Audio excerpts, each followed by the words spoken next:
Can Spike Prime really do this? Using WRO 2025 as an example, I will show how to answer this question. After thinking that Spike Prime has no chance, I approach the challenge in 3 steps, which I will explain in this video. We first need to sort out how we are going to use the 6 ports on the hub. We clearly need 2 motors to move around. We will probably line follow, so need a light sensor. We have to save colors, so we need a second sensor. This leaves only 2 ports for attachment motors. The payload is a square object which has to be moved from a starting position and released with the correct color opposite a marker. This task needs a motor to grab and release and a second motor to rotate. We will have to complete all other tasks with the same motors. Another task has to move bolts of 4 different colors and place each one next to a marker of the same color. To have a chance of completing in 2 minutes, we will have to minimize the distance traveled and deal with all 4 in one go. They will have to be manipulated so they are orientated correctly to be released at markers of the same color. This requires grabbing and rotating, as for the previous task. The grabber is tricky, but with a careful design, we can grab both the square payload and the 4 bolts. The payload is held by 4 yellow cylinders, which are free to rotate and fitted in the spaces between the bolts. The 4 bolts are held by square forms, also made from rotating cylinders, so they slip on easily. Okay, we can deal with the payload and the bolts, so now we will look at the rocket nose parts, which have to be moved to different areas. It will be faster if we can grab and move both at the same time. With a small addition, the grabber can be lowered onto the rocket nose parts, so they fit in the positions shown here. A side view shows how they are held in place. From above, we see the side arms, which limit the lateral movement of the nose parts. Now we have dealt with the objects we need to move around, let's move on to the 2 system controls. For the first one, we can press it down with the grabber. To improve this, I have added a yellow rotating cylinder, as shown here. To deal with System Control 2, we need to add an arm, which we can drive from the grabber raise-lower motor. This is quite easy to arrange, as shown here. The side arm gives us an easy way to deal with the red hatch. We just have to activate it at the right moment.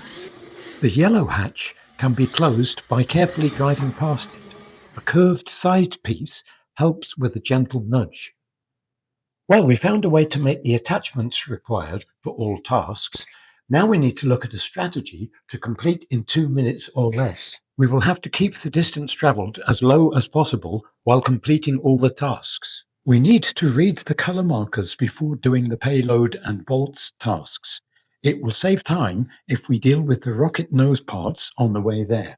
We first drop the yellow rocket nose, then the red one. Next, we reverse to read the payload marker.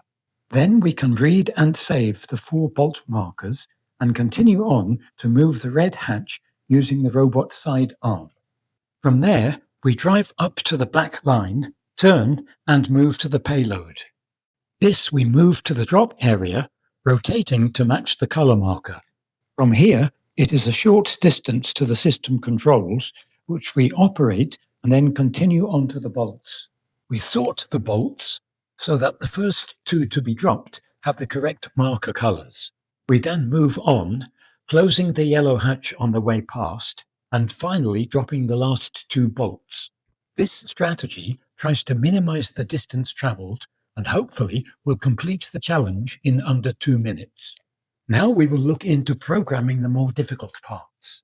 Line following will help us position the robot accurately to grab the bolts.